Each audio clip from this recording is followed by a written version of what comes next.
வழக்கம் போல் காலை 6 மணிக்கு நமது தமிழ்நாடு டெல்லியில் அமைந்திருக்கின்ற தமிழ்நாடு கெஸ்ட் ஹவுஸில் இருந்து காலை நடைப்பயணம் செல்வதற்காக நானும் என்னோடு சக தோழரான ராஜ்யசபா உறுப்பினர் சல்மா அவர்களும் நடைப்பயிற்சிக்கு சென்றோம்.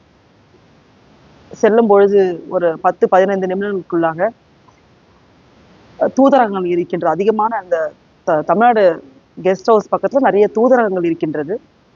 அந்த தூதரகங்கள் வழியில பாதுகாப்பான வழி, அந்த வழித்தடத்தில் நாங்கள் சென்று கொண்டிருந்தோம். எங்களுக்கு எதிராக ஒரு நபர் ஸ்கூட்டியில் ஹெல்மெட் அணிந்து கொண்டு எதிரே வந்தார். நாங்கள் அந்த பிளாட்ஃபார்மை ஒட்டி தான் நடந்து கொண்டிருந்தோம். ஏனென்றால் ரோடில் நடு ரோட்டில் வாகனங்கள்லாம் வந்து கொண்டிருந்ததுனால் பிளாட்ஃபார்மை ஒட்டி பாதுகாப்பாக நடந்து கொண்டிருந்தோம். எதிரில் ஒரு நபர் வந்தார், ஸ்கூட்டரில் ஹெல்மெட் அணிந்து கொண்டிருந்தார். நான் நினைத்தேன் அவருக்கு வழி விட்டுட்டு போவோன்னு நான் கொஞ்சம் விலகினேன். விலகிய பொழுது ரொம்ப அருகில் வந்தவர் என் தங்க சங்கிலியை பிடுங்கினார்.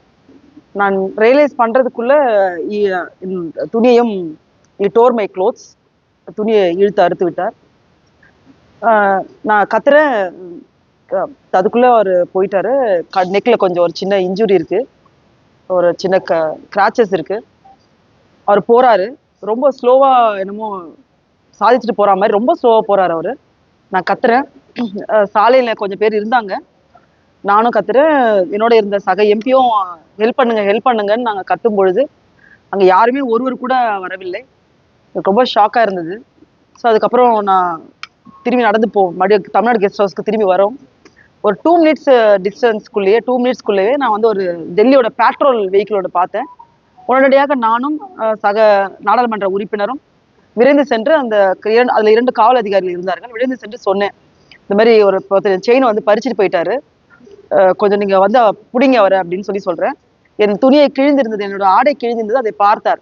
பார்த்து சுச்சுவேஷனை உணர்ந்து கொண்டு சிம்பிளா அவர் வந்து உங்க பேர் கொடுங்க, உங்க ஃபோன் நம்பர் கொடுங்க, நீங்க வந்து போலீஸ் ஸ்டேஷன்ல கம்ப்ளைண்ட் கொடுங்க, இதுதான் அவர் பேசின பேச்சு. உடனடியாக அவரோட பெட்ரோல் வண்டியில இருந்த வாக்கி டாக்கி எடுத்து அலர்ட் பண்ணியிருந்தா கூட மற்ற ஏதாவது ஒரு டிராஃபிக் ஏரியாலேயோ இல்லை சிக்னல் ஏரியாலேயோ கட்டாயமா அவரை பிடிச்சிருக்கலாம்.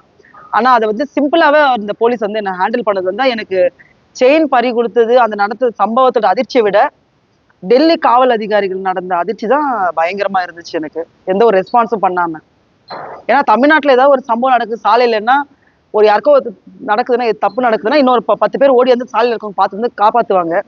இல்ல அங்க இருந்த பெட்ரோல் வண்டியில நம்ம போலீஸ் கிட்ட சொன்னோம்னா அவங்க உடனே வந்து ரெஸ்கியூ பண்ண ஏதாவது பண்ணுவாங்க, வாக்கி டாக்ல அலர்ட் பண்ணுவாங்க.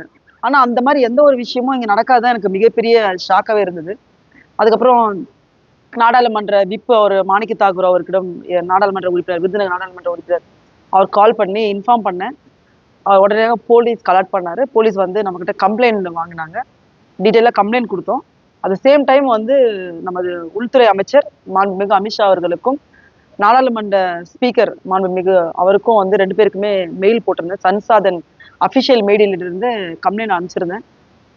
அப்புறம் கொஞ்சம் சிறு காயங்கள் இருந்ததுனால அது பாராளுமன்றத்தில் உள்ள இருக்கின்ற மருத்துவமனைக்கு சென்றேன். என்னை மருத்துவமனைக்கு போற்றுதலுக்குரிய மரியாதைக்குரிய பிரியங்கா காந்தி அவர்கள் தான் என்னை மருத்துவமனைக்கு அழைத்து சென்றார். அப்புறம் அங்க சின்ன மெடிக்கல் எய்டு கொடுத்தாங்க, மாத்திரைகள் கொடுக்கப்பட்டு அது பின்பாக என்னை வந்து ஸ்பீக்கர் ஆஃபீஸ்ல இன் பர்சனா கம்ப்ளைண்ட் தரணும்னு பிரியங்கா காந்தி அவர்கள், நாடாளுமன்ற உறுப்பினர் ஜோதிமணி, மாணிக் தாகூர் மற்றும் மற்ற நாடாளுமன்ற உறுப்பினர் அனைவரும் ஸ்பீக்கர் ஆஃபீஸ்க்கு மரியாதைக்குரிய பிரியங்கா காந்தி அவர்கள் என்னை அழைத்து சென்றார். அங்க போய் ஸ்பீக்கர் கிட்ட சொன்னோம், எக்ஸ்பிளைன் நடந்ததெல்லாம் சொன்னோம். சொன்ன பின்பாக அவர் உடனடியாக நடவடிக்கை எடுக்கிறேன் என்று டெல்லி போலீஸ் கமிஷனருக்கு கால் பண்ணார். அவங்க ரெஸ்பாண்ட் சொல்லிட்டு நான் இன்ஃபார்ம் பண்றேன்னு. அப்புறம் அங்கிருந்து இன்னும் அதுக்கப்புறம் அது ரெஸ்பாண்ட் வரல, திருப்பி கால் பண்ணுவாங்கன்னு சொன்னாரு. நாங்களும் வெயிட் பண்ணிட்டு இருந்தோம். சரி நான் இன்ஃபார்ம் பண்ணிடுறேன், நீங்க ஹவுஸ்க்கு போங்கன்னு சொன்னாரு. நான் ஹவுஸ்க்கு வந்துட்டோம்.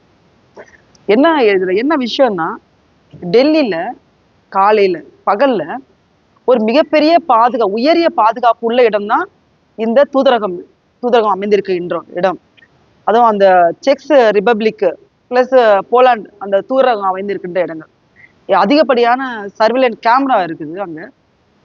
ஆனா அந்த இடத்துல ஒரு போலீஸ் அதிகாரி கூட ஒரு ரோந்துல கூட எங்கேயுமே பார்க்க முடியல. எங்கேயுமே நான் பார்த்த அந்த பெட்ரோல் வண்டி கூட எங்கன்னு பாத்தீங்கன்னா அந்தமான் நிக்கோபார் அந்த guest house, UP guest house தமிழ்நாடுக்கு முன்னாடி இருந்துச்சு. அந்த இடத்துல தான் நான் பார்த்தேன். ஸோ மிக உயரிய பாதுகாப்பான இடம்.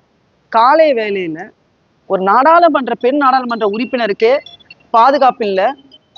ஒரு திருடன் காலையில சர்வசாதாரணமா திருடிட்டு அதுவும் பொறுமையா நடந்து போனதுதான் உச்சகட்ட ஷாக்கா இருந்தது. நிக்கோபார் அந்த guest house, UP guest house தமிழ்நாடுக்கு முன்னாடி இருந்துச்சு. அந்த இடத்துல தான் நான் பார்த்தேன்.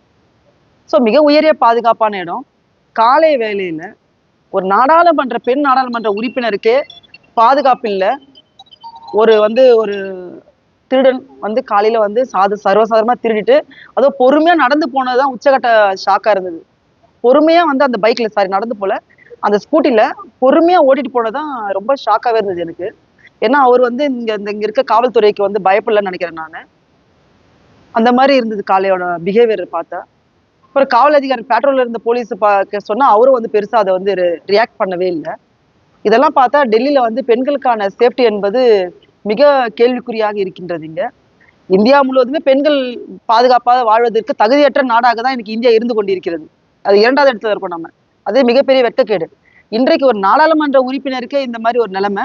அது சாதாரண ஒரு பெண்கள், படிக்காத பெண்கள், சாதாரண பெண்களுக்கு நிலைமை என்னாகும்? நாடாளுமன்ற உறுப்பினர்ன்றதுனால உடனடியாக என்னால காவல்துறை அணுக முடியுது, உடனடியாக ஸ்பீக்கர் அணுக முடியுது, உடனடியாக உயர் அதிகாரிகள் அணுக முடிகின்றது. ஆனால் சாதாரண ஏழை பெண்கள், சாதாரண பின்புலத்தில் இருக்கின்ற பெண்கள் இப்படிப்பட்ட மோசமான சம்பவங்கள் நடக்கும் போது எப்படி காவல் அதிகாரிகளே உடனடியாக அணுக முடியும்? அவங்க கிட்ட நீதி கிடைக்கும் அவங்களுக்கு. பேட்டி பச்சாவோ பேட்டி படாவோங்கிறாரு, பெண்களுக்கான பாதுகாப்பு, பெண்களுக்கான கல்விங்கிறாரு. எல்லாமே அவர் பேசுறது வாயோட தான் இருக்குது, பேப்பரோட தான் இருக்கு. எது செயல்ல பார்த்தா ஒண்ணுமே கிடையாது. ஒவ்வொரு நிமிடமும், ஒவ்வொரு நொடியும், ஒவ்வொரு மணித்துளியும் ஏதோ ஒரு இடத்துல பெண்கள் பாலியல் ரீதியாக குற்றங்களை அவங்களுக்கு எதிரான வன்முறைகள் அனுபவிச்சுட்டு தான் இருக்கிறாங்க. இன்றைக்கு பார்த்தா இந்த திருட்டு குற்றம். எனக்கு மிகப்பெரிய அதிர்ச்சி என்னவென்றால் இங்க காவல் அதிகாரிகள் இப்படி ஒரு லெத்தார்ஜிக்கா இருக்கக்கூடாதுங்கிறது தான். அதுவும் குறிப்பா டபுள் இன்ஜின் சொல்லி நமது மாண்புமிகு பாரத பிரதமர் பேசுவாரு. டபுள் இன்ஜின் இங்க ஃபெயிலியர் தான். இங்க டெல்லியில பிஜேபி தான் ஆட்சி ஆண்டு கொண்டிருக்கிறது. ஒரு ஒரு முதலமைச்சராக ஒரு பெண் இருக்கிறார்கள். ஆனா இங்க பெண்களுக்கு பாதுகாப்பு இல்லை. ஒரு பக்கம் நாடாளுமன்றம் நடந்து கொண்டிருக்கிறது இந்தியாவோட தலைநகரத்தில். அதே நேரத்தில் ஒரு பெண் நாடாளுமன்ற உறுப்பினருக்கு எதிரான குற்றங்கள் நடந்து கொண்டிருக்கிறது. இதுதான் இன்றைய இந்தியாவின் நிலைமை. இது மிக மோசமானது. ஒட்டுமொத்த இந்தியாவில் இருக்க பெண்களின் நலனுக்காகவும் அவங்களுடைய பாதுகாப்புக்காகவும் நாடாளுமன்ற 2 மணிக்கு கூட இருக்கின்றது. மீண்டும் அது குரல் கொடுக்க இருக்கின்றோம் அத்தை நாடாளுமன்ற உறுப்பினர்களும். இது என்னோட பிரச்சனை மட்டும் கிடையாது. இது ஒரு சம்பவம், ஒரு எடுத்துக்காட்டு. பெண்களுக்கு பாதுகாப்பு இந்தியாவில் இல்லை என்பதற்கு இது மிகப்பெரிய எடுத்துக்காட்டாகவும் நினைக்கிறேன்.